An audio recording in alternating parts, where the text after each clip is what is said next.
Beetlejuice, Beetlejuice, Beetlejuice. The juice is loose. Talking about Beetlejuice, Beetlejuice. Starring Michael Keaton, Winona Ryder, Catherine O'Hara, Justin Theroux, Monica Bellucci, Jenna Ortega, and Willem Dafoe. Directed by Tim Burton. Excuse me. I'm sorry, guys. That took me a while to get over that. Anyways, this is Scott here, talking about Beetlejuice, Beetlejuice. Now, I have seen the movie twice, and the first time was a early access IMAX screening, and the second time I saw it was on a Thursday night with very little people in the theater, and that was how I was able to take my notes during then. So, let's get into the movie, and let's see how this goes. We open with an overheard head of the town, kind of like we did in the first movie with the Danny Elfman score, but it's not a model is the only difference, as we begin with Lydia Dietz, returned by Winona Ryder, hosting a TV show about a ghost houses, going through some paranormal activity, and while she's on the air, Lydia sees an image of Beetlejuice, returned by Michael Keaton later in the film, and she goes in the bathroom needing to take her pills until her agent/boyfriend, Rory, played by Justin Theroux, tells Lydia she doesn't need them, and gets the news of her stepfather her father's Charles's death from her stepmother, Delia, played by Catherine O'Hara, as she becomes an artiste. And Delia explains how Charles died from a plane crash and also got chomped in half by a shark, and I like the returning with the original characters, but the guy that played Charles didn't show up for reasons I won't get into, as it still works for them and to return, despite they're a little older now. But it was fun seeing the actors back as their characters. While I found Justin Theroux's character kind of annoying, I did find the claymation of Charles, the way how Charles died, a little graphic, but this movie does have a PG-13 rating for bloody images reasons, but it was explained.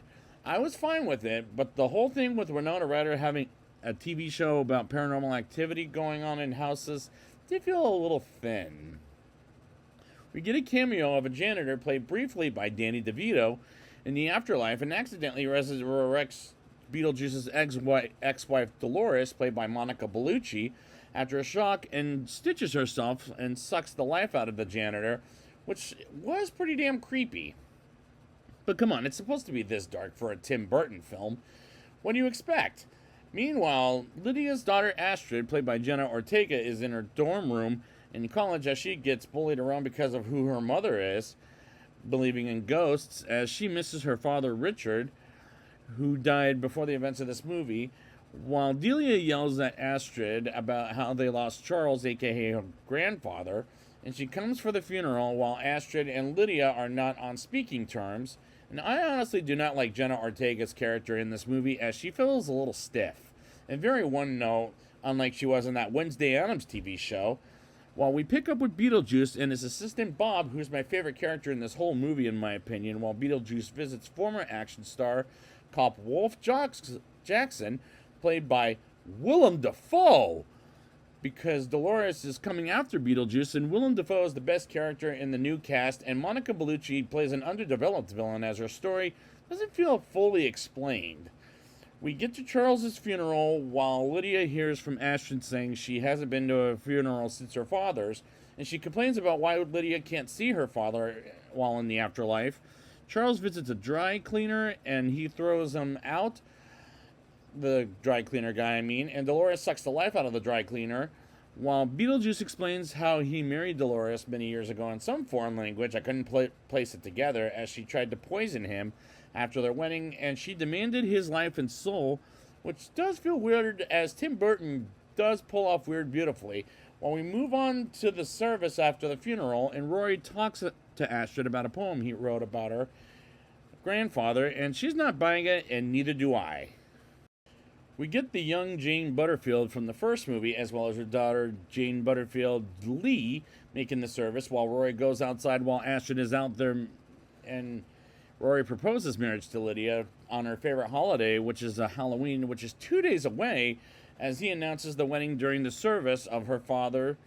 And Lydia does accept reluctantly, While that's not only bad timing, but a really bad idea, while Astrid rides her bicycle around town and almost gets killed, but ends up at a house of Jeremy, and they hang out together and talk about how her mother is making making belief insanity, and their chemistry is fine. And I haven't seen the actor who played Jeremy in anything, but he is on that HBO prequel of Game of Thrones show, House of the Dragon.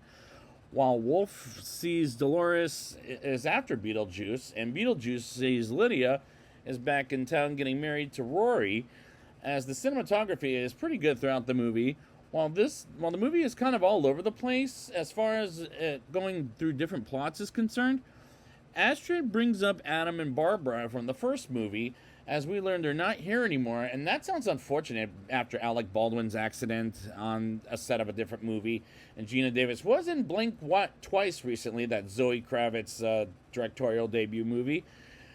And Lydia says they're not here anymore, and Astrid goes upstairs and finds some photos of her father and finds a flyer that says Beetlejuice, and Astrid asks, "Who's Beetlejuice?"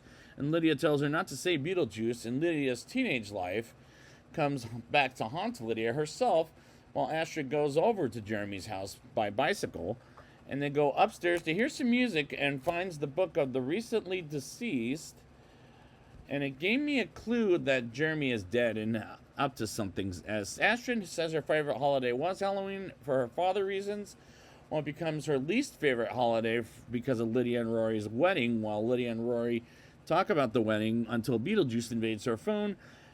As this is so far a pretty zippy movie, as this is a zippy hour and 44-minute movie, but I'm entertained so far.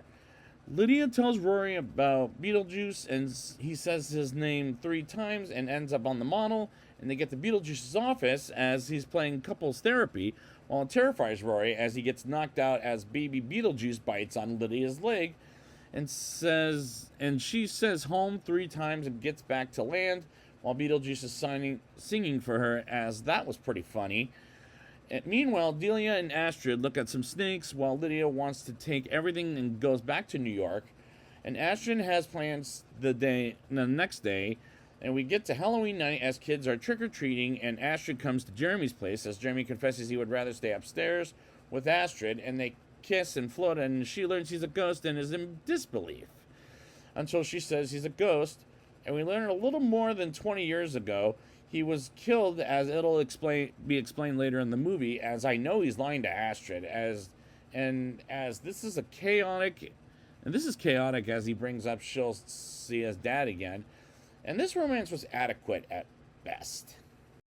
Lydia learns about Jeremy and his murder house, and we learn Jeremy killed his parents and himself by breaking his neck, while Astrid goes into the afterlife with Jeremy thanks to the recently deceased book, and they go to an afterlife train station, and Charles comes in behind and grabs a number and takes a seat, and Delia finds herself getting killed by 2 snakes, while Rory passes out something that is not candy, as he's a fun sucker, which is what Delia said a couple of minutes ago.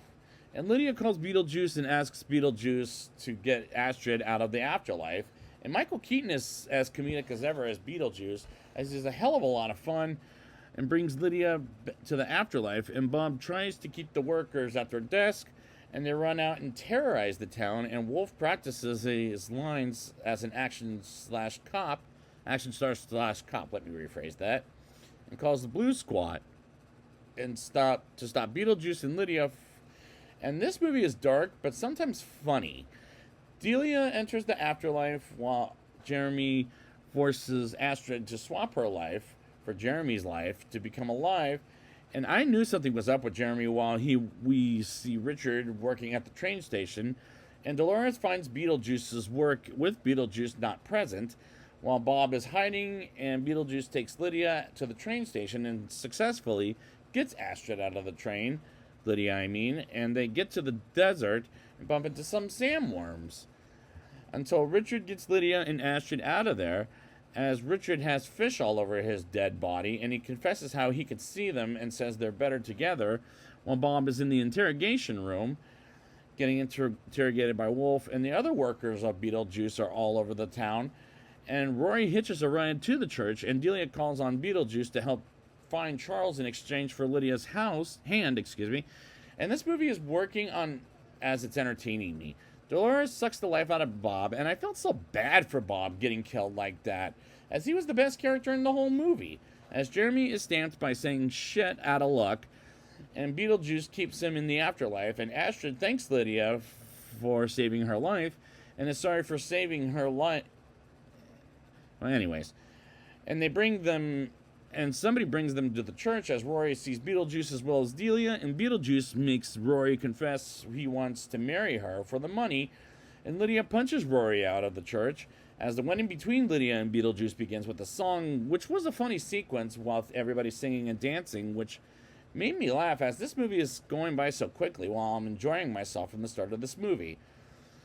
Dolores barges in, as does Wolf and his blue cops, with Beetlejuice freezing them, and so does Rory and Astrid, getting a chalk down and draws a door and knocks on it 3 times to open it.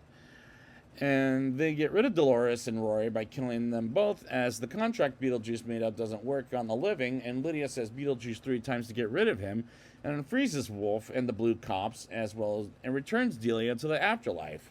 And Delia finds Charles on the Soul Train, and Lydia retires the show and spends the rest of her life hanging out with Astrid. She's found alive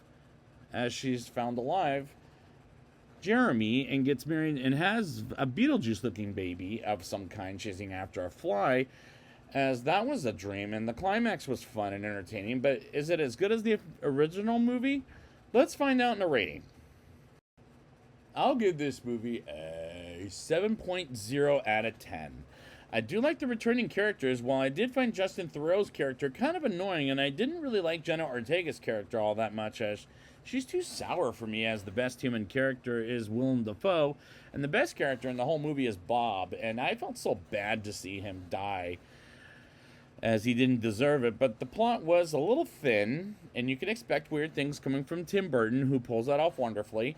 I was successfully entertained by the movie as it goes by like a zippy 104-minute movie, as it goes all over the place, but scene after scene goes by very quickly.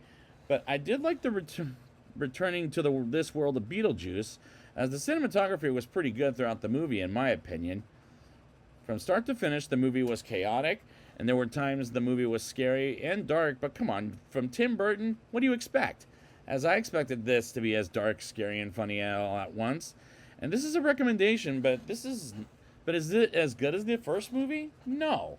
Because how could you pull off a great sequel that, as there's a few exceptions, but this is just a typical sequel that works for me, but just not as much as the original.